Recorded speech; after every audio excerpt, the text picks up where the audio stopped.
लेकिन कभी कभार ऐसा होता है कि कुछ बाबा वो तो साइकोलॉजी खेल रहे हैं, मतलब लोगों के दिमाग पढ़ करके भी खेल रहे हैं। तो यहाँ पर तो बेचारे कुछ हमारे चले गए, लेकिन कुछ ऐसे हैं बहुत ढीठ है, इससे भी आगे करके दिखाते हैं, कुछ और बड़ी चीजें भी करके दिखाते हैं। हाथ रगड़ करके सिक्का निकाल दिया, अरे बाबा बहुत पहुंचे हो। एक अब्दुल हक मुहद्दिस देहलवी रहमतुल्लाह अलैह इतने पाए के बुजुर्ग हैं, मदीने तैयबा के।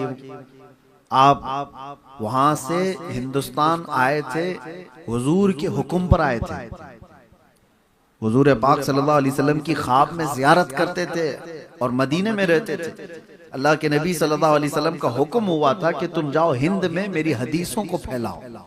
इल्म हदीस आज भी अगर आप पूछेंगे, चाहे कोई भी हो, यहाँ जितने सुन्नी देवबंदी जितने भी मदारिस हो, ऊपर जाकर के शेख अब्दुल हक मुहद्दिस देहलवी साहब से ही सनद ऊपर जाती है हिंदुस्तान में, सनद हदीस। तो शाह साहब रहमतुल्लाह ताला अलैह जब यहाँ आए थे तो उनका एक मामूल था, हुजूर पाक सल्लल्लाहु अलैहि वसल्लम की बारगाह में अरीजा पेश करके आए थे, बड़ा दूर का सफर कर रहा हूँ, मदीने से दूरी मुझे बर्दाश्त नहीं होती, करम इतना फरमाए कि दिन भर में लोगों में हदीस की नशर व इशाअत करूंगा, शाम को थका हारा आ जाऊं, आंखें बंद करूं तो आका आपकी जियारत हो जाए, मदीने की जियारत हो जाए या रोज़े रसूल की जियारत हो जाए।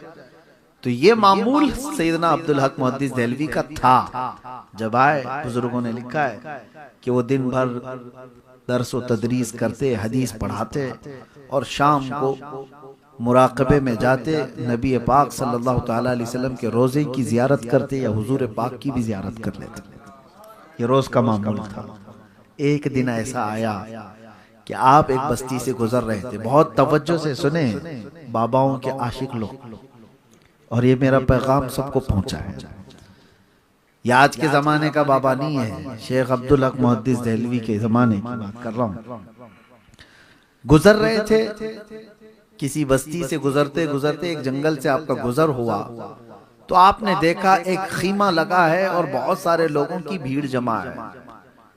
तो आप भी वहां पहुंच गए, लोगों से पूछा कि क्या है यहाँ पर, कहा एक बहुत बड़े बुजुर्ग हैं यहाँ पर, अल्लाह वाले हैं, बहुत पहुंचे हुए हैं और तसव्वुफ की बड़ी बातें हैं, दिल पर लगने वाली बातें उनकी हैं। तो मुरीदीन की बहुत बड़ी एक जमात बैठी हुई थी, आप भी वहां शरीक हो गए। जो बुजुर्ग थे छोटी सी झोपड़ी में थे और चारपाई पे बैठे हुए थे। शेख साहब रहमतुल्लाह अलैह जैसी आए, आंखें बंद करके उन्होंने कहा कि शाह साहब करीब आ जाइए, मौलाना इल्म हदीस के जानकार, आप तशरीफ लाइए, करीब आइए। जब किसी को कोई नाम से पुकारे तो वहीं तो ढह जाएगा, पूरा मेरा सब कुछ पता है हजरत को। तुमने बुलाया और उसके बाद बिठाया, शाह साहब रहमतुल्लाह अलैह बैठे और उसके बाद वो बुजुर्ग जब बातें करने लगे, तसव्वुफ की वो पहुंची हुई बातें, मारिफत की, हकीकत की, तरीकत की बातें, तो आपके दिल पर भी बड़ा असर हुआ। आप भी उनके बहुत बातों से मुतासिर हुए। महफिल खत्म होने को थी, बगल में मटका रखा हुआ था और उसमें शराब भरी हुई थी। बुजुर्ग ने अपने मुरीद को बुलाया, या जो इंस्टेंट खिलाफत लिया होगा उसको कहा कि भरो जाम भर के दो। एक प्याला शराब का भरा गया और वो बुजुर्ग के हाथ में दिया गया, उन्होंने लिया और उसके बाद शाह साहब रहमतुल्लाह अलैह से कहा इनको भी एक प्याला दो। ओरिजिनल शराब की बात कर रहा हूँ, कोई शराबे इश्क, शराबे मोहब्बत, शायरों की शराब नहीं, जो नशा लाती है धतूरा, उसी की बात कर रहा हूँ।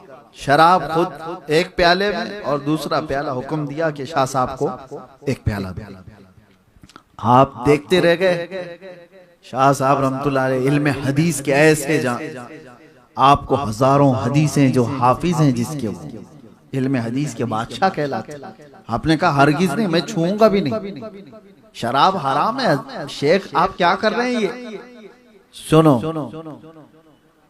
बुजुर्ग जो बैठा हुआ है या पीर साहब जो बैठे हुए हैं, उन्होंने सीधे क्या कहा, मौलाना पी लो वरना रोजाना जो तुम बारगाह रसूल की हाजिरी देते हो वो बंद करा दूंगा। अब सोचो, ये राज की बात है। शाह साहब रहमतुल्लाह अलैह तन्हा मुराकबे में बारगाह मुस्तफा की हाजिरी देते थे। शाह साहब रहमतुल्लाह ताला अलैह ही मुराकबा करते और वो जियारत करते। अब जब बंदा कोई सामने वाला इतनी बड़ी बात बोल दे तो अब क्या रहेगा। अब उसके बाद इम्तिहान की घड़ी है, याद रखो। शाह साहब प्याला लिया कप कपाते हुए हाथों के साथ कहा कि ये कैसे मेरी बात जानते हैं। फिर आपने कहा नहीं, शराब नहीं पीऊंगा, वापस। मेरे मुस्तफ़ा करीम सल्लल्लाहु अलैहि वसल्लम की शरीयत है, शराब अगर मेरे नबी ने हराम फरमाया है तो कयामत तक किसी के लिए हलाल नहीं हो सकती। मेरे लिए भी नहीं, आपके लिए भी नहीं, किसी के लिए भी हलाल नहीं हो सकती। फिर उन्होंने कहा मैं तुम्हारी रोजाना की महफिलें देखता हूं और उसके बाद शाम में तुम्हारी हाजिरी किस वक्त होती वो भी जानता हूं, बंद करा दूंगा। शाह साहब एक तरफ शरीयत मुस्तफ़ा सल्लल्लाहु अलैहि वसल्लम और एक तरफ ये शैतानी शरारत, इसको क्या समझा जाए, और एक तरफ ये इम्तिहान के बाबा तो जान तो रहा है सारी चीजें, ये पहुंचा हुआ तो है। अब यहाँ पर आपने कहा शाह साहब ने कि थोड़ी देर के लिए मैं यहाँ से उठ जाता हूँ, मुझे समझ नहीं आ रही है, कुछ कोई बात समझ में नहीं आ रही है, लेकिन पीऊंगा तो नहीं। ये इश्क मुस्तफा बचा लेता है, मोहब्बत मुस्तफा तो थी। आप छोड़ करके उठे और कहा कि नहीं शराब तो नहीं पीऊंगा, आपको छोड़ दूंगा। कहा जाओ देख लेना। बात आई गई हो गई, चलो ठीक है। आप कहेंगे तुक्का मारा होगा, साइकोलॉजिकल जो है किसी की दिमाग को पढ़ लिया होगा कि ये डेली क्या करता है और बोल दिया होगा, यहां तक तो सही है। शाह साहब इस वाकये से बहुत डिप्रेस्ड, बहुत परेशान थे। आए उसके बाद शाम को अपने मामूल के मुताबिक मुराकबे में बैठ गए, हुजूर पाक सल्लल्लाहु ताला अलैहि वसल्लम की जियारत करने के लिए। जैसे ही आपने मुराकबा अपना मुकम्मल किया जियारत के लिए, तो दरबारे रसूल तो नजर आ रहा है और चौखट पर यह बुजुर्ग खड़ा हुआ है। कह रहा है कि नहीं अब्दुल हक, मैं तुम्हें जाने नहीं दूंगा, जियारत होने नहीं दूंगा, तुमने मेरी बात नहीं मानी। अब बताओ क्या किया जाए। तो आप परेशान हो गए, परेशान हो गए कि कहा ये तो जो कह रहा था तो सच ही कह के दिखा दिया, मुझे तो जियारत होने नहीं दे रहे। आप झटक करके उठ गए, रात भर आप इबादत करते रहे बेचैनी से। दूसरे दिन उस तरफ गए भी नहीं, दूसरे दिन गए नहीं, अपने आप को बर्दाश्त करते रहे। जाहिर सी बात है ये बोलने में आसान लग रहा है, एक आशिक रसूल की तड़प आप नहीं जानते जिसको बारगाह मुस्तफा से रोक दिया जाए। मियाँ आज हमको अगर कोई सिर्फ सफर में वहां रोक दे तो ऊपर नीचे हो जाते हैं, और वो ऐसे फना फिर रसूल जिनकी जिंदगी मुस्तफा के कदमों में है और वो रोजाना बारगाह मुस्तफा की हाजिरी देते हो, उनको अगर कोई रोक दे तो उनका क्या हाल होता है, बिस्मिल की तरह तड़पते हैं। फिर दूसरा दिन आया, रात को मुराकबे में बैठे, सेम वही पोजीशन कल वाली। आज भी वो शख्स खड़ा आंखों के सामने इनके नजर आता है और कहता है अब्दुल हक मैं तुम्हें हाजिरी देने नहीं दूंगा। दूसरा दिन इसी तरह गुजर गया। इस सिचुएशन को आप समझो कि दिल हो सकता है कभी माइल कर ले, जाके सुलह मुसालहत कर लेते हैं।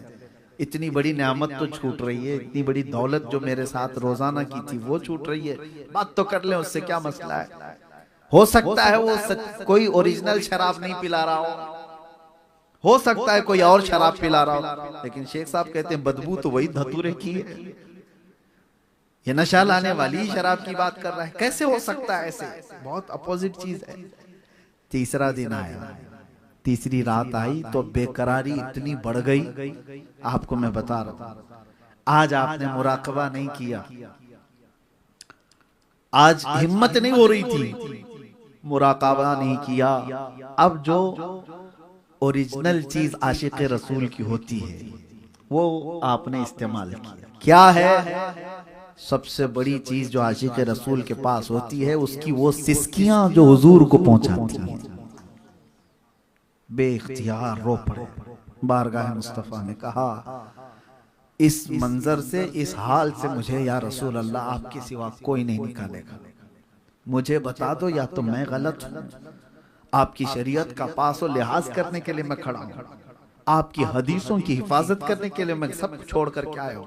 आका, अगर मैं गलत हूं तो मुझे मार दिया जाए, मगर इस तड़प को और लंबी ना कीजिए, इस बेकरारी को और लंबी ना की जाए। अगर मुझसे कोई खता हुई है, ये जब दिल दर्द से रोता है तो बुजुर्गों ने फरमाया, मोहम्मद को हम बेकरारों में ढूंढो, मोहम्मद को गम गुसारों में ढूंढो सल्लल्लाहु अलैहि वसल्लम। अचानक आपकी आंखें बंद हुई, बारगाह मुस्तफा सल्लल्लाहु ताला अलैहि वसल्लम की हाजिरी नसीब हुई। सिर्फ इतनी ही नहीं, रोज़े रसूल से तेज आवाज आती है, उखरुज या कल्ब, ऐ कुत्ते हमारे दरबार से निकल जाओ। ये ऐसी आवाज आई, दरवाजे पर खड़ा हुआ जो शख्स था छट गया, कहीं कोई नजर नहीं आता है। और आफताब रिसालत अपने पूरे आबो ताब के साथ अब्दुल हक मुहद्दिस देलवी की आंखों के सामने।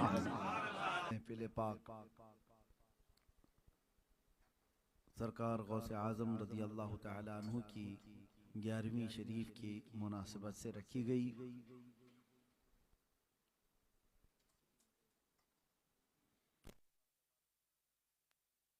हम सबको अता फरमाए। सबसे पहले ये बात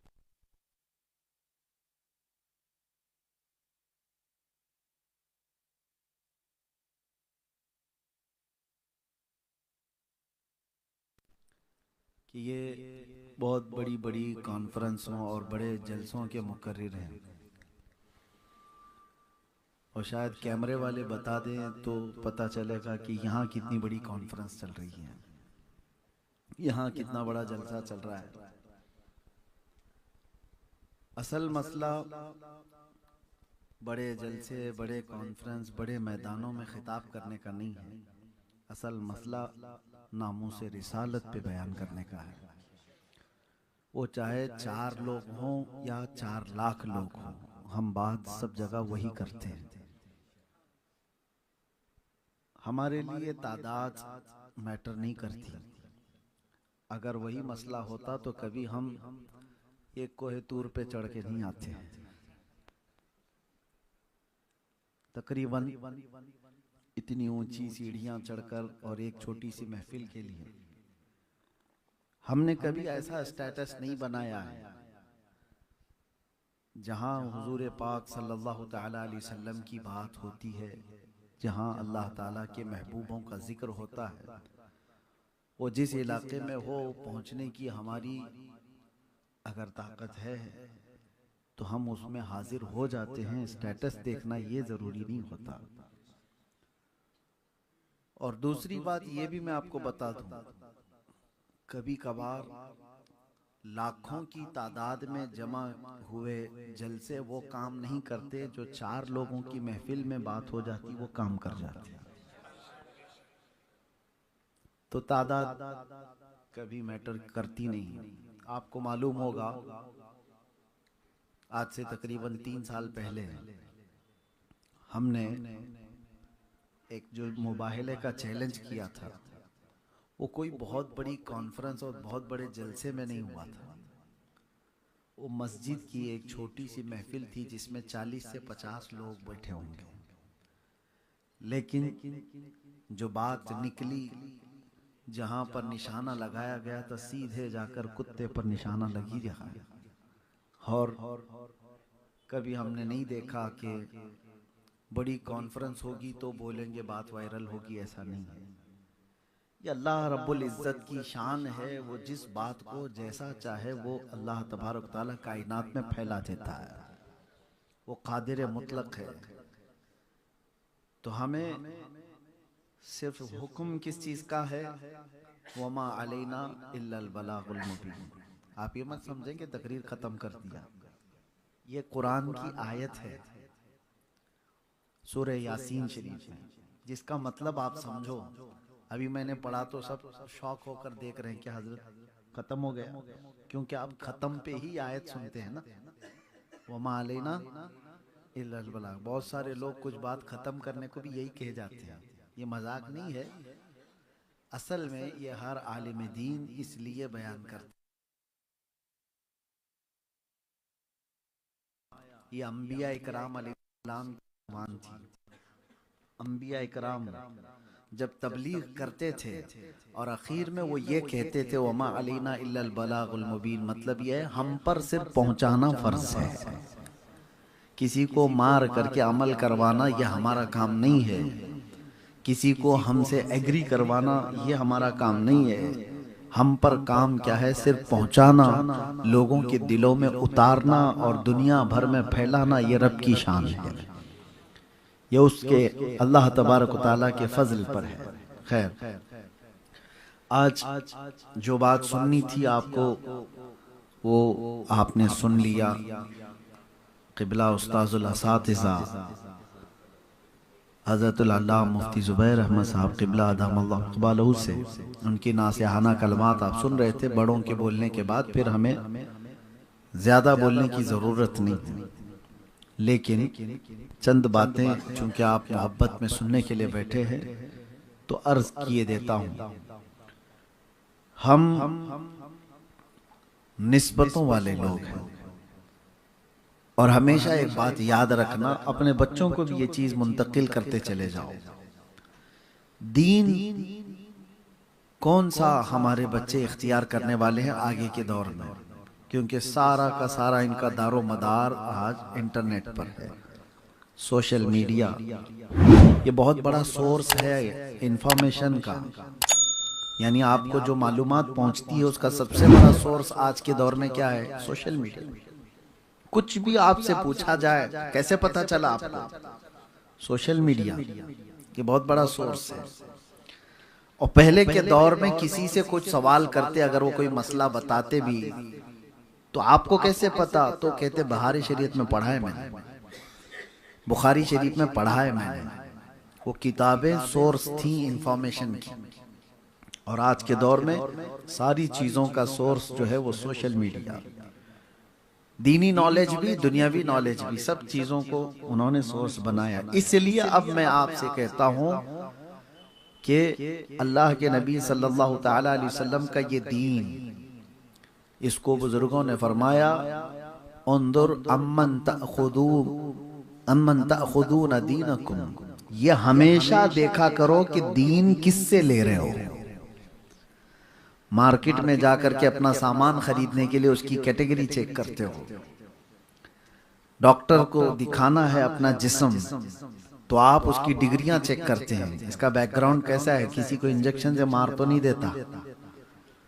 और उसमें भी आप आम तौर पर डिग्री तो है ही, BHMS, BAMS, BUMS, लेकिन आप किस चीज को तरजीह देते हो वो भी आपको पता है। आप देखते हैं MBBS होना चाहिए, उससे ज्यादा अगर MD हो तो उसको प्रेफर करें। जिस्म को दिखाने के लिए भी आप बहुत जांच पड़ताल कर रहे हो, सामान खरीदने के लिए भी जांच पड़ताल कर रहे हो, हर चीज में अपने मामलात के लिए वकील भी ढूंढते हैं तो उसके रिव्यूज लेते हैं पहले कि कैसे। ये सब चीजों में हम जांच पड़ताल कर रहे हैं, तो क्या हमारे दीन को हम इतना हल्का समझ लें कि ऐरा गैरा जो भी बयान कर गया उससे दीन ले लेंगे।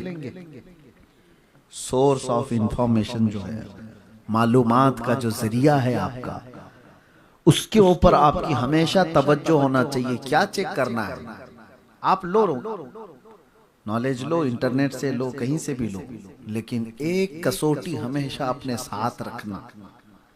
मिसाल के तौर पर आपको पता ही नहीं है गोल्ड जो है नकली कैसा होता है, असली कैसा होता है, तो आप कभी भी ठगे जा सकते हो, अच्छी अच्छी दुकानों से भी ठगे जा सकते हो। लेकिन अगर आपके पास पारस है, चेक करने वाला कोई आला है, तो आप जहां पर भी जाएंगे अपने उस आले का इस्तेमाल करेंगे। मुझे बहुत कीमती चीज खरीदनी है तो चेक तो कर लूं कि इसमें प्यूरिटी कितनी है, ओरिजिनल कितना है, आप चेक तो करोगे या किसी से करवा तो लोगे? दो चीजें तो करते हो सोना खरीदने से पहले। इसलिए एक पारस आपके पास होना चाहिए, एक कसौटी आपके पास होना चाहिए कि दीन जो हासिल कर रहे हो, एक बहुत बड़ी दौलत आप हासिल कर रहे हो और सोर्स आपको लेना है, तो इस कसौटी के जरिए से परख करके देखना। कभी ये मत देखना कि इसका जुब्बा कैसा है, इसकी टोपी कैसी है, इसकी दाढ़ी कैसी है, इसके पास डिग्रियां कौन सी हैं, ये इंजीनियर है कि डॉक्टर है कि प्रोफेसर है, कौन से मदरसे का फारिग है। ये सब चीजें बाद में मैटर करती हैं। सबसे पहले ये देखना इश्क रसूल कितना है, नबी पाक सल्लल्लाहु तआला अलैहि वसल्लम की ये मोहब्बत में कितना है। अगर इस चीज में वो पक्का है तो समझ लो कि आपके पास बिल्कुल ओरिजिनल दीन आएगा। और इसमें अगर कहीं डुलमुल यकीन दिखता है तो समझ लो कि आपको डुप्लीकेट गोल्ड कोई ठगा देगा, कोई आपको पकड़ा के चला जाएगा। हमारे आज के नौजवानों को ये आज सबसे बड़ी दिक्कत है कि सोशल मीडिया तो वो यूज तो कर रहे हैं, लेकिन दीन का सोर्स जिन लोगों से वो हासिल कर रहे हैं, क्या उनके बारे में इनकी नॉलेज है, कुछ मालूमात है कि जिनसे हम अपना दीन हासिल कर रहे हैं ये कौन लोग हैं। ये बातें तमहीद के तौर पर मैंने क्यों कहा, अब आपको मैं बताता हूं। मेरे अजीजों, अब हमेशा एक बात याद रखना, जो दीन रसूल पाक सल्लल्लाहु तआला अलैहि वसल्लम से सहाबा में आया, सहाबा इकराम से ताबईन में आया, सोर्स याद रखो और जरिया रास्ता याद रखो। सहाबा में आया, सहाबा से जो सहाबा को देखे हैं वो कौन कहलाते हैं? ताबईन। ताबईन के बाद औलिया कामिलीन, औलिया कामिलीन से ये उलमाए अहले सुन्नत। ये जो सोर्स है हमेशा इसका ख्याल रखना कि वही दीन मेरा सच्चा है जिसको सिराते मुस्तकीम कहा गया है। ये सारे सोर्स में से कहीं किसी एक का भी कोई इनकार करता हुआ दिखता है तो समझ लो कि ये दूसरे रास्ते वाला है। सहाबा का इनकार करने वाला, ताबईन की गुस्ताखी करने वाला, औलिया की बेहुरमती करने वाला, उलमा की जमात से बगावत वाला, इस तरह से कोई भी शख्स आपको नजर आया तो उससे दीन हासिल करोगे तो गुमराही तुम्हारे सामने है। इसीलिए औलिया कामिलीन की बातें हम बार बार महफिलों में क्यों अर्ज करते हैं। ये जो महफिल है ना गौसे पाक की, गरीब नवाज की, क्यों मुनाकिद करते हैं? ये बताने के लिए कि ए मेरे बच्चों, हम पर हमारे पास जो दीन आया है वो गूगल का नहीं है, वो गरीब नवाज और गौसे पाक से होता हुआ है। हमारे पास जो दीन है वो इस रास्ते से आया है। बच्चों को ये चीज आप उनकी गुत्थी में पिला करके जाओ कि ये सोर्स ऑफ इंफॉर्मेशन जो है, ये जो दीन का रास्ता है जहां से हमें मिला है, इससे हट करके हमें नहीं लेना है, इनके गुस्ताखों से नहीं सीखना है। कुछ लोग ये कहते हैं कि वो भी तो कुछ कह रहा है, सुन तो ले, सुन तो ले क्या बात कर रहा है। मेरे अजीजों, बहुत बड़े बड़े लोगों की मैं बात आपको बताऊं कि जिन लोगों की बातों की तरफ आप तवज्जो करते हैं, ये आम बात नहीं है, किसी बद मजहब और बद अकीदा की बातें, आम लोगों की बात कर रहा हूं। चले हम या दीगर उलमा इस्लाह हाल के लिए किसी के साथ बात की है वो अलग बात है, किसी के साथ बैठक हुई उनसे कुछ समझने के लिए, तबादला ख्याल के लिए और दीगर मामलात के लिए, जो उलमाए अहले सुन्नत जिम्मेदार, वो अगर उनके मामलात इस्लाह की खातिर, दीन की तबलीग की खातिर, सुन्नियत की खातिर, अगर वो उनके मामलात वो एक्सेप्शन में, अवामुन्नास के लिए, अवाम अहले सुन्नत के लिए मैं कह रहा हूं कि अगर आप दीनी मामलात में किसी ऐसे की तरफ तवज्जो भी किया तो बुजुर्गों ने फरमाया कि मरने के बाद अल्लाह तबारक व तआला उसके साथ सख्त पकड़ फरमाएगा। एक बुजुर्ग का वाकया बयान किया गया है, बहुत पाए के बुजुर्ग हैं, उनके इंतकाल के बाद उनको किसी ने ख्वाब में देखा और पूछा क्या मामला किया, तो उन्होंने कहा कि 5 साल तक तो मुझे ऐसे ही खड़ा रखा गया। वजह क्या है? कहा कि मैं किसी बद मजहब की बात सुन रहा था, बद अकीदे शख्स की बात सुन रहा था। इस बारे में मेरे अजीजों, इस चीज को आप हल्के में ना ले। अब जो दौर आ रहा है गुमराहियां तुम्हारी चौखट पर आ गई। कितने ऐसे मैं आपको बताऊं, कितने ऐसे रोज एक फिरका जन्म ले रहा है, उसका कोई बानी होगा। शैतान भी आज खड़ा हो जाए और कह भी दे कि मैं शैतान हूं, उसके फॉलोअर तो कुछ तो आएंगे। आप ये मत देखना कि किसके पीछे कितने लोग जा रहे हैं। आपने गुमराहियों के ये जो दरवाजे देखे, इसलिए मैं आपसे कह रहा हूं कि आपको परखने की उतनी सलाहियत नहीं है, तो खामखा इन दरवाजों पर मत बैठो। कोई कह रहा है कि रेफरेंस नंबर ये, रेफरेंस नंबर वो, फला, लेकिन वो गुस्ताख है सहाबा का, गुस्ताख है ताबईन का, गुस्ताख है औलिया का। तो उसकी उन बातों को भी ना सुनो, उन बातों को भी ना सुनो। हजरत इमाम अहमद बिन हम्बल रदी अल्लाह तआला अन्हु के मुतालिक ये बात है, नहीं उनसे कबल के एक बुजुर्ग हैं, उनसे ये रिवायत है कि एक बद मजहब शख्स उनको कुरान की बात सुना रहा था। तो आपने कहा तुम मत सुनाओ मुझे। कहा कुरान तो सच्चा है ना, सच्ची किताब है। तो कहा अगर ये सुनने की आदत डाल ली जाए, आज तो कुरान सुना रहा है, कल इसके साथ कोई और चीज तो सुना देगा जो चीज थी ही नहीं उसके अंदर, तो सामने वाला उसको भी वही समझ बैठेगा। आपके सामने भी ये बहुत बड़ा चैलेंज है, बच्चों के लिए भी मैं कहता हूं। ये बात इसलिए अर्ज कर रहा हूं कि सरकार गौसे पाक रदी अल्लाह तआला अन्हु, सरकार गरीब नवाज पर ओछे हमले करने वाले ऐसे सोशल मीडिया के जोकर अभी देखे हमने, पाकिस्तान से उठे हुए, वहां पता नहीं रोज एक फिरका जन्म लेता है, और 72 से ज्यादा हो चुके होंगे वहां पे। मैं इसीलिए कह रहा हूं कि इन तमाम चीजों को आप, सोशल मीडिया में कोई हद नहीं, कोई पाबंदी नहीं है कि क्या आपके सामने आ जाता है, लेकिन अपने आप को कंट्रोल इतना तो रखो कि मेरा रास्ता वही है जो इमाम अहले सुन्नत फाजिल बरेलवी ने बताया, सरकार गरीब नवाज ने बताया, गौसे पाक ने बताया, इमाम आजम अबू हनीफा, चारों अइम्मा इकराम ने बताया। वो कहां से लेकर के बताया? ताबईन और सहाबा का रास्ता बताया। यही सोर्स के जरिए से कायम रहोगे तो गुमराही से बचे रहोगे। अब औलिया इकराम की बात मैं मुख्तसर सी ये कह देता हूं कि क्यों जरूरी है, क्योंकि ये अल्लाह तबारक व तआला का हुक्म है कुरान पाक में, या अय्युहल्लज़ीना आमनुत्तकुल्लाह व कूनू मअस सादिकीन, ऐ ईमान वालो अल्लाह से डरो और सच्चे बंदों के साथ रहो। कौन है वो सच्चे लोग? कौन है वो सच्चे लोग?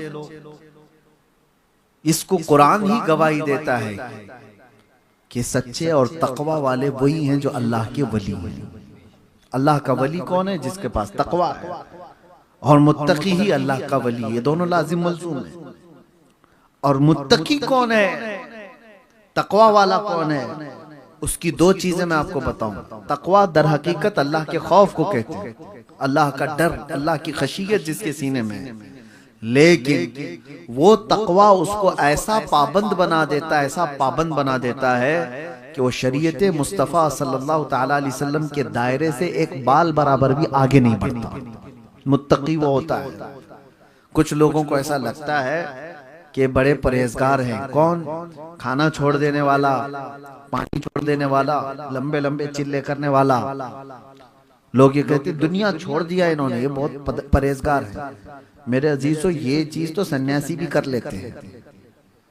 खाना छोड़ देना, रोटी छोड़ देना, ये बहुत सारी चीजें छोड़ देना, कपड़े पहनना भी छोड़ देते हैं, तो वो तो सन्यासी भी कर लेते हैं।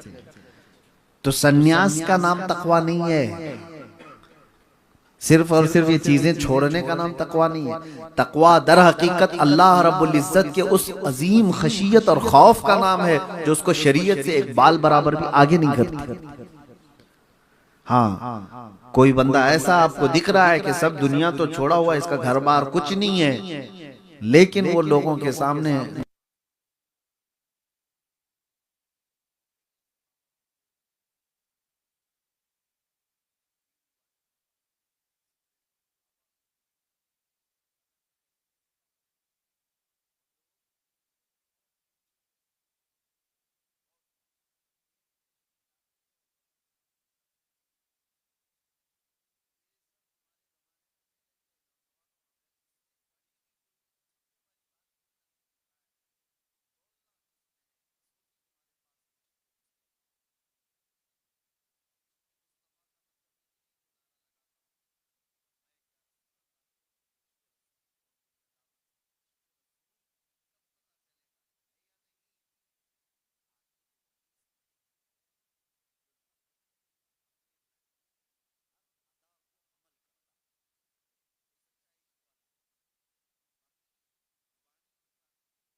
खुद चले जाते थे।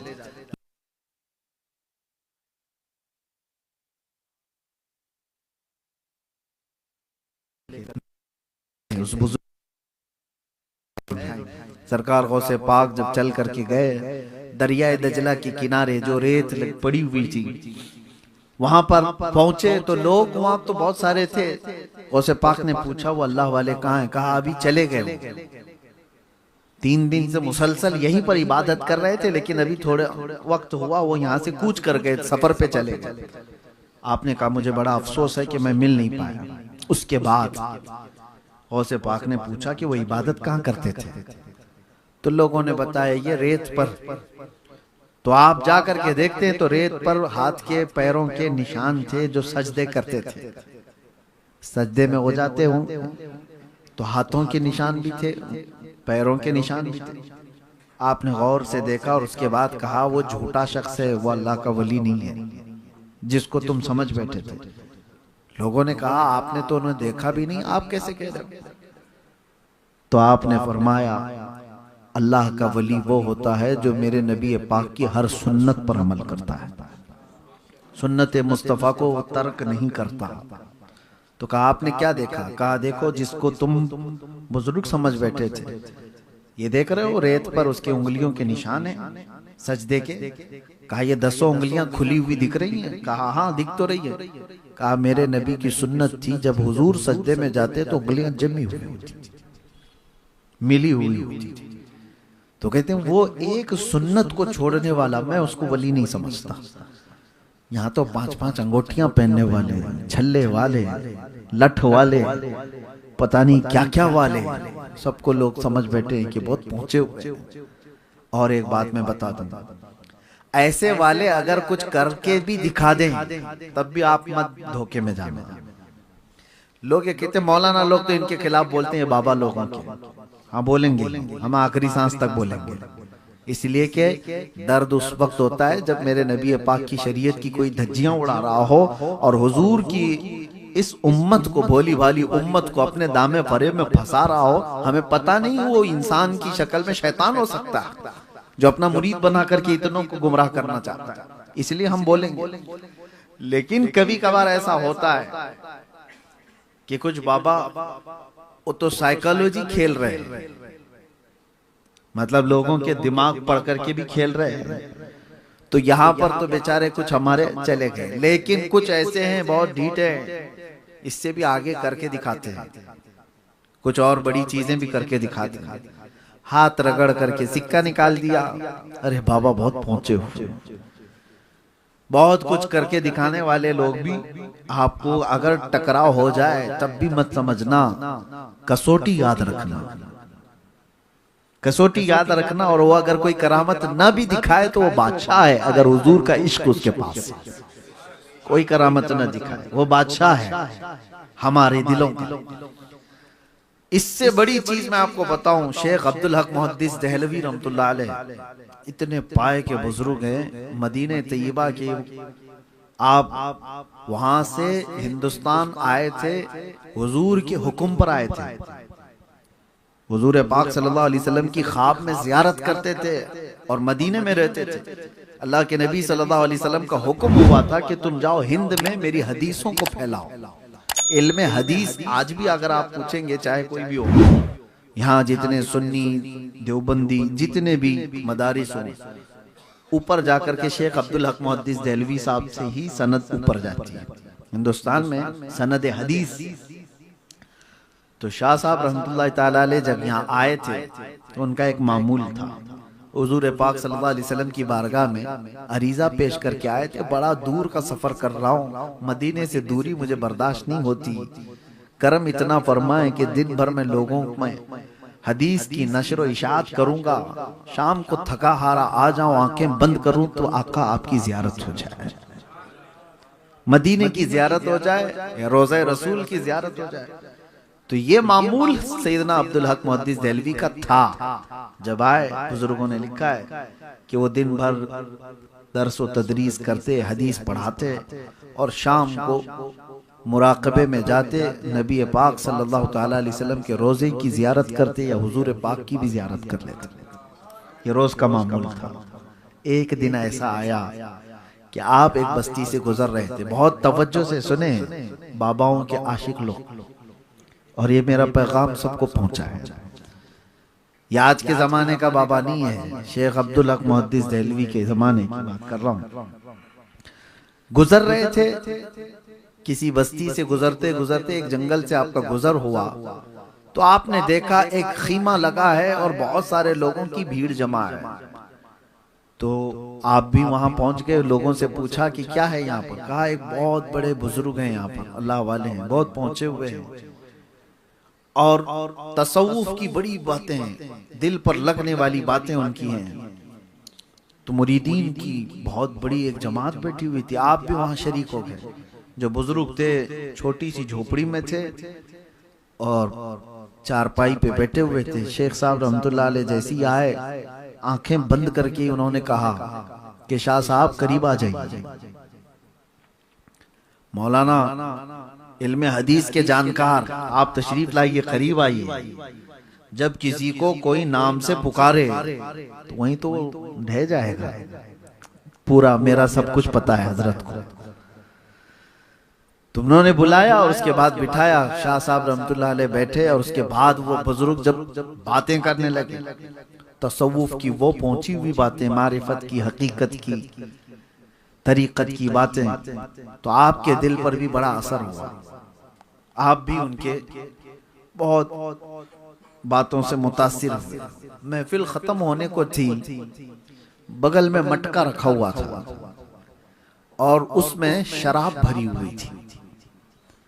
बुजुर्ग ने अपने मुरीद को बुलाया, या जो इंस्टेंट खिलाफत लिया होगा उसको, कहा कि भरो जाम भर के दो। एक प्याला शराब का भरा गया और वो बुजुर्ग के हाथ में दिया गया, उन्होंने लिया। और उसके बाद शाह साहब रहमतुल्लाह अलैह से कहा इनको भी एक प्याला दो। ओरिजिनल शराब की बात कर रहा हूँ, कोई शराबे इश्क, शराबे मोहब्बत, शायरों की शराब नहीं, जो नशा लाती है धतूरा, उसी की बात कर रहा हूँ। शराब खुद एक प्याले में और दूसरा प्याला हुक्म दिया कि शाह साहब को एक प्याला दो। आप देखते रह गए। शाह साहब रहमतुल्लाह अलैह इल्मे हदीस के ऐसे आपको हजारों हदीसें, जो हाफिज हैं जिसके, वो इल्मे हदीस के बादशाह कहलाते। आपने कहा हरगिज नहीं, मैं छूऊंगा भी नहीं, शराब हराम है। शेख आप क्या कर रहे हैं ये? सुनो, बुजुर्ग जो बैठा हुआ है या पीर साहब जो बैठे हुए हैं, उन्होंने सीधे क्या कहा, मौलाना पी लो, वरना रोजाना जो तुम बारगाह रसूल की हाजिरी देते हो वो बंद करा दूंगा। अब सोचो, ये राज की बात है। शाह साहब रहमतुल्लाह अलैह तन्हा मुराकबे में बारगाह मुस्तफा की हाजिरी देते थे। शाह साहब रहमतुल्लाह ताला अलैह ही मुराकबा करते और वो ज़ियारत करते। अब जब बंदा कोई सामने वाला इतनी बड़ी बात बोल दे तो अब क्या रहेगा। अब उसके बाद इम्तिहान की घड़ी है, याद रखो। शाह साहब प्याला लिया, कप कपाते हुए हाथों के साथ कहा कि ये कैसे मेरी बात जानते हैं। फिर आपने कहा नहीं, शराब नहीं पीऊंगा, वापस। मेरे मुस्तफ़ा करीम सल्लल्लाहु अलैहि वसल्लम की शरीयत है, शराब अगर मेरे नबी ने हराम फरमाया है तो कयामत तक किसी के लिए हलाल नहीं हो सकती। मेरे लिए भी नहीं, आपके लिए भी नहीं, किसी के लिए भी हलाल नहीं हो सकती। फिर उन्होंने कहा मैं तुम्हारी रोजाना की महफिलें देखता हूं और उसके बाद शाम में तुम्हारी हाजिरी किस वक्त होती वो भी जानता हूं, बंद करा दूंगा। शाह साहब एक तरफ शरीयत मुस्तफ़ा सल्लल्लाहु अलैहि वसल्लम और एक तरफ ये शैतानी शरारत, इसको क्या समझा जाए, और एक तरफ ये इम्तिहान के बाबा तो जान तो रहा है सारी चीजें, ये पहुंचा हुआ तो है। अब यहाँ पर आपने कहा शाह साहब ने कि थोड़ी देर के लिए मैं यहाँ से उठ जाता हूँ, मुझे समझ नहीं आ रही है, कुछ कोई बात समझ में नहीं आ रही है, लेकिन पीऊंगा तो नहीं। ये इश्क़ मुस्तफ़ा बचा लेता है। मोहब्बत मुस्तफ़ा तो थी, आप छोड़ करके उठे और कहा कि नहीं शराब तो नहीं पीऊंगा, आपको छोड़ दूंगा। कहा जाओ देख लेना। बात आई गई हो गई। चलो ठीक है, आप कहेंगे तुक्का मारा होगा, साइकोलॉजिकल जो है किसी की दिमाग को पढ़ लिया होगा कि ये डेली क्या करता है और बोल दिया होगा, यहां तक तो सही है। शाह साहब इस वाकये से बहुत डिप्रेस्ड, बहुत परेशान थे। आए, उसके बाद शाम को अपने मामूल के मुताबिक मुराकबे में बैठ गए, हुजूर पाक सल्लल्लाहु तआला अलैहि वसल्लम की जियारत करने के लिए। जैसे ही आपने मुराकबा अपना मुकम्मल किया जियारत के लिए, तो दरबारे रसूल तो नजर आ रहा है और चौखट पर यह बुजुर्ग खड़ा हुआ है। कह रहा है कि नहीं अब्दुल हक, मैं तुम्हें जाने नहीं दूंगा, जियारत होने नहीं दूंगा, तुमने मेरी बात नहीं मानी। अब बताओ क्या किया जाए। तो आप परेशान हो गए, परेशान हो गए कि कहा ये तो जो कह रहा था वो तो सच ही कह के दिखा दिया, मुझे तो जियारत होने नहीं दे रहे। आप झटक करके उठ गए, रात भर आप इबादत करते रहे बेचैनी से। दूसरे दिन उस तरफ गए भी नहीं, दूसरे दिन गए नहीं, अपने आप को बर्दाश्त करते रहे। जाहिर सी बात है, ये बोलने में आसान लग रहा है, एक आशिक रसूल की तड़प आप नहीं जानी चाहिए, जिसको बारगाह मुस्तफा से रोक दिया जाए। मियाँ आज हमको अगर कोई सिर्फ सफर में वहां रोक दे तो ऊपर नीचे हो जाते हैं, और वो ऐसे फना फिर रसूल जिनकी जिंदगी मुस्तफा के कदमों में है और वो रोजाना बारगाह मुस्तफा की हाजिरी देते हो, उनको अगर कोई रोक दे तो उनका क्या हाल होता है, बिस्मिल की तरह तड़पते हैं। फिर दूसरा दिन आया, रात को मुराकबे में बैठे, सेम वही पोजीशन कल वाली। आज भी वो शख्स खड़ा आंखों के सामने इनके नजर आता है और कहता है अब्दुल हक, मैं तुम्हें हाजिरी देने नहीं दूंगा। दूसरा दिन इसी तरह गुजर गया। इस सिचुएशन को आप समझो कि दिल हो सकता है कभी माइल कर ले, जाके सुलह मुसालहत कर लेते हैं। इतनी बड़ी नेमत तो छूट रही है, इतनी बड़ी दौलत जो मेरे साथ रोजाना की थी वो छूट रही है, बात तो कर ले, उससे क्या मसला है। हो सकता है वो कोई ओरिजिनल शराब नहीं पिला रहा हो सकता है कोई और शराब पिला रहा हो, लेकिन शेख साहब कहते हैं बदबू तो वही धतूरे की है, ये नशा लाने वाली शराब की बात कर रहा है। कैसे हो सकता है ऐसे, बहुत अपोजिट चीज है। तीसरा दिन आया, तीसरी रात आई तो बेकरारी इतनी बढ़ गई, आपको मैं बता रहा हूं। आज आपने मुराकबा नहीं किया, आज हिम्मत नहीं हो रही थी, मुराकाबा नहीं किया। अब जो ओरिजिनल चीज आशिक रसूल की होती है वो आपने इस्तेमाल किया। क्या है सबसे बड़ी चीज जो आशिक रसूल के पास होती है, उसकी वो सिसकियां जो हुजूर को पहुंचाती हैं। बेइख्तियार रो पड़े। बारगाह मुस्तफा ने कहा, इस मंजर से, इस हाल से मुझे या रसूल अल्लाह आपके सिवा कोई नहीं निकालेगा। मुझे बता दो या तो मैं गलत हूं, आपकी शरीयत का पास और लिहाज करने के लिए मैं खड़ा हूं, आपकी हदीसों की हिफाजत करने के लिए मैं सब छोड़ कर के आया हूं। आका अगर मैं गलत हूं तो मुझे मार दिया जाए, मगर इस तड़प को और लंबी ना कीजिए, इस बेकरारी को और लंबी ना की जाए, अगर मुझसे कोई खता हुई है। ये जब दिल दर्द से रोता है तो बुजुर्गों ने फरमाया, मोहम्मद को हम बेकरारों में ढूंढो, मोहम्मद को गम गुसारों में ढूंढो सल्लल्लाहु अलैहि वसल्लम। अचानक आपकी आंखें बंद हुई, बारगाह मुस्तफा सल्लल्लाहु तआला अलैहि वसल्लम की हाजिरी नसीब हुई। सिर्फ इतनी ही नहीं, रोज़े रसूल से तेज आवाज आती है, उखरुज या कल्ब, ऐ कुत्ते हमारे दरबार से निकल जा। ये ऐसी आवाज आई, दरवाजे पर खड़ा हुआ जो शख्स था छट गया, कहीं कोई नजर नहीं आता है, और आफताब रिसालत अपने पूरे आबो ताब के साथ अब्दुल हक मुहद्दिस देहलवी की आंखों के सामने। दिल को करार, दिल को चैन, दिल को सुकून। और फिर फरमाया गया, अब्दुल हक तू अपने इम्तिहान में कामयाब हो गया। देखा गया कि तू शरीयत को छोड़ता है इस चीज के लिए भी, यानी हुजूर के दीदार के लिए भी शरीयत नहीं छोड़ी जाती। दूसरी तो चीजें छोड़ो, हुजूर के दीदार के लिए भी शरीयत नहीं छोड़ी जाती। शाह साहब रहमतुल्लाह ताला अलैह, उसके बाद जाहिर सी बात है जो इस पोजीशन पे पहुंचता है ना, तो फिर उसका ईमान हिमालय से बुलंद बहुत बुलंद हो जाता है। मजबूत ईमान के साथ आप निकले और उसके बाद फिर सोचा कि जाकर के अब जंगल में बैठे हुए उस पाखंडी को बात करूं, कहां चला गया वो। तो जा करके उस रास्ते पर जाते हैं तो देखा मुरीदीन तो हैं बेचैन बेकरार, इधर उधर कोई इधर पकड़ो छोड़ो ये सब चीजें चल रही हैं। और कुटिया कहाँ है, झोपड़ी कहाँ है? तो देखा गया झोपड़ी में आग लगी हुई है, धुआं धुआं है।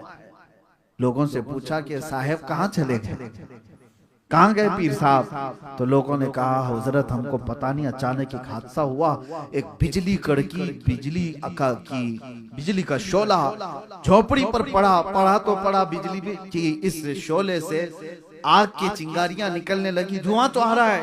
हम पीर साहब को बचाने के लिए निकले तो देखा झोपड़ी से पीर साहब नहीं, ये कुत्ता जा रहा था। शेख साहब ने फरमाया कुत्ता ऐसा ही नहीं था, मेरे मुस्तफा के हुक्म पर निकला हुआ कुत्ता था, वो शैतान था। और शैतान को अल्लाह ने इतनी ताकत दी है वो तुम्हारे तसव्वुरात में भी आ सकता है। आप क्या समझ रहे हो? तुम्हारे तसव्वुरात, बल्कि ये फरमाया गया है कि शैतान तुम्हारे खून के साथ दौड़ रहा है, खून के साथ दौड़ रहा है। तो यहां तक भी बात पहुंच जाए तब भी याद रखना मेरे मुस्तफा की शरीयत को नहीं छोड़ सकते हम। हुजूर पाक सल्लल्लाहु तआला अलैहि वसल्लम को छोड़ करके, उनकी शरीयत को छोड़ करके चाहे कोई भी हो वो ठोकर में है। बे उनके वास्ते खुदा कुछ अता करे, हाशा गलत गलत ये हवस बेबसर की है। आला हजरत फरमाते हैं बखुदा खुदा का यही है दर, नहीं और कोई मफर मकर, जो वहां से हो यही आके हो, जो यहाँ नहीं तो बात समझ में आए, जो यहाँ नहीं तो वहां नहीं। कोई अगर कहता है मैं पहुंचा हुआ हूं अल्लाह की बारगाह में, पहले ये देखो मदीना पहुंचा है कि नहीं पहुंचा। जो यहाँ नहीं तो हाँ ये हो ही नहीं सकता। बे उनके वास्ते खुदा कुछ अता करे। और फिर आला हजरत तो यहाँ तक कहते अल्लाह का जिक्र करते हो ना, अल्लाह का जिक्र करते हैं हम, अल्लाह अल्लाह अल्लाह अल्लाह, ये जिक्र है, बहुत सारे अस्कार हैं। लेकिन आशिक रसूल क्या कहता है, कभी इसमें भी आकर के बहक मत जाना कि शैतान को रब तबारक व तआला की वहदानियत से कोई टेंशन ही नहीं है। पहले से वो अल्लाह तबारक व तआला का मुखालिफ थोड़ी ना था। वो अल्लाह तबारक व तआला को चैलेंज भी दे करके जो आया ना कुरान में है 23वें पारे में, कहते हैं फबी इज्जतिक लअग़वियन्नहुम अजमईन, तेरी इज्जत की कसम। अल्लाह से क्या कह रहा है वो, तेरी इज्जत, यानी शैतान मानता है ना अल्लाह की इज्जत पे उसको सवाल नहीं है। तो जिक्र के मुतालिक भी आपको मैं बता दूं, उससे टेंशन नहीं है, अल्लाह के जिक्र से। आला हजरत यही कहते हैं जिक्र खुदा जो उनसे जुदा चाहो नजदियो, जिक्र खुदा जो उनसे जुदा चाहो नजदियो, यानी हुजूर को छोड़ करके अगर तुम कहते हो कि खुदा का जिक्र है, ये कहते हैं वल्लाह जिक्र हक नहीं कुंजी सकर की है, ये जिक्र हक नहीं है, जहन्नम की चाबी है। ये सब मसाइल आप समझो और इस बात पर हमारी गुफ्तगू खत्म करते हैं कि उन्हें जाना उन्हें माना, न रखा गैर से काम, लिल्लाहिल हम्द मैं दुनिया से। इसके दूसरे शेर पर आप तवज्जो दें, आला हज़रत क्या फरमाते हैं, किसी का कोई भरोसा नहीं है कि मरने के वक्त किस हाल में जाएगा, किसी को पता नहीं। आप मुसलमान मरोगे या नहीं मरोगे लिख के दे सकते हो, इसी पे तो डर के जिंदगी गुजार रहे ना। औलिया इकराम रोते भी इसी बात पर थे कि अभी तो पता है लेकिन आखिरी वक्त कैसे आएगा पता नहीं, आखिरी वक्त किसका कैसा आएगा। हमने बहुत सारी ऐसी मौतें देखी हैं, अल्लाह बचाए हादसाती मौतों से, कि अचानक बहुत बड़ी मुसीबत आई और उनके जुमले कुफरिया निकले और मौत आ गई।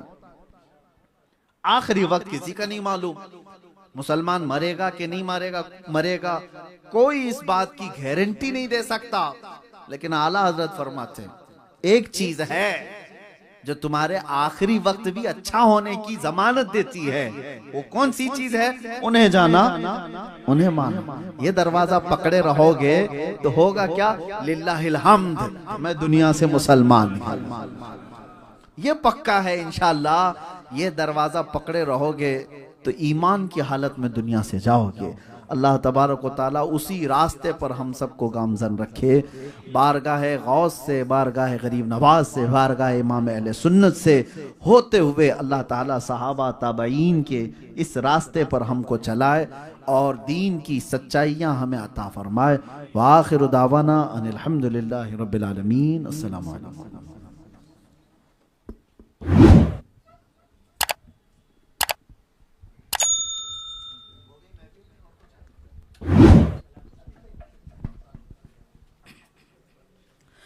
मुस्तफा जाने